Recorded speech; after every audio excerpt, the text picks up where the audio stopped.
महाभारत युद्ध के पश्चात जब श्री कृष्ण जी द्वारका नगरी जा रहे थे तब मार्ग में उन्हें महर्षि उत्तंग मिले। महर्षि उत्तंग काफ़ी तेजस्वी मुनि थे। वह काफ़ी वर्षों से तपस्या कर रहे थे, लेकिन वह महाभारत युद्ध से अनजान थे। तब वह श्री कृष्ण जी से कहते हैं कि मुझे विश्वास है कि कौरवों और पांडवों के बीच होने वाले महायुद्ध को निश्चित ही आपने टाल दिया होगा।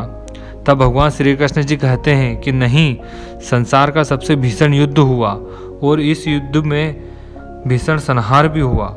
कौरवों और पांडवों के बीच लाखों योद्धा मारे गए और यमलोक को चले गए।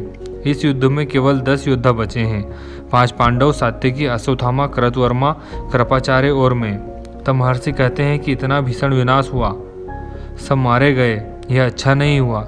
युद्ध रोकने की क्षमता होते हुए भी तुमने युद्ध की अनुमति दी, यह अपराध है, जघन्य अपराध है। इस अपराध का दंड मैं तुम्हें अवश्य दूंगा। महर्षि श्री कृष्ण को श्राप देने ही वाले थे कि इससे पहले श्री कृष्ण जी कहते हैं कि मैंने इस युद्ध को रोकने का हर संभव प्रयास किया, परंतु किसी के प्रारब्ध में हस्तक्षेप नहीं करना चाहिए, क्योंकि यह विधि के विधान को बदलना होता है, जो विधाता का विरोध है। महर्षि कहते हैं यह सब तुम मेरे श्राप से डर कर कह रहे हो। तब श्री कृष्ण जी कहते हैं कि यह स्वयं आपके लिए अच्छा नहीं होगा। आप तेजस्वी हो, आपने ब्रह्मचार्य व्रत का पालन किया है, आपने अपनी तपस्या से महान तपोबल अर्जित किया है। श्राप देने से आपकी सारी आध्यात्मिक उपलब्धि नष्ट हो जाएगी, आपका तपोबल शून्य हो जाएगा। आप मेरा सत्य स्वरूप जानिए।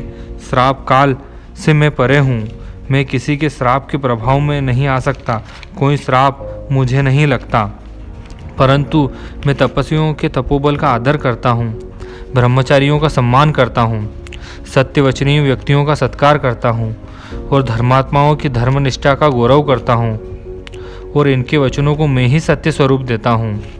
इनके श्राप को मेरे ही कारण सत्य होते हैं, क्योंकि अधर्म में लगे हुए सभी मनुष्यों का दंड देने का ईश्वर मैं ही हूँ, मैं ही विष्णु हूँ, मैं ही ब्रह्मा हूँ। संपूर्ण भूतों की उत्पत्ति और प्रलय का कारण मैं ही हूँ। समस्त प्राणी समुदाय की उत्पत्ति और संहार मेरे ही द्वारा है। जब भी युग का परिवर्तन होता है तब प्रजा की भलाई के लिए, धर्म की स्थापना करने के लिए मैं अवतार लेता हूँ। हे महात्मा, यह युद्ध नहीं होता तो पृथ्वी पर पापों का बोझ बढ़ जाता, धर्म नष्ट हो जाता और आप सब तपस्वियों का तिरस्कार किया जाता। मैंने धर्म की स्थापना और अधर्मियों का नाश करने के लिए ही अवतार लिया है। हे महात्मा, कौरव अर्थात अधर्म बलवान हो गया था, पांडव अर्थात धर्म क्षीण हो गया था। मैंने धर्म की सहायता की। क्या आप अब भी मानते हैं कि मैं श्राप के योग्य हूँ? यदि आप ऐसा मानते हैं तो मुझे अवश्य ही श्राप दीजिए, मैं आपके वचनों और श्राप का आदर करूँगा। तब महर्षि उत्तंग श्री कृष्ण जी से क्षमा मांगते हैं और कहते हैं कि मैंने अहंकार में आकर आपका अपमान किया है, मुझे क्षमा कीजिए। तब श्री कृष्ण जी उन्हें क्षमा करते हैं और उन्हें विराट रूप के दर्शन कराते हैं। जय श्री कृष्ण।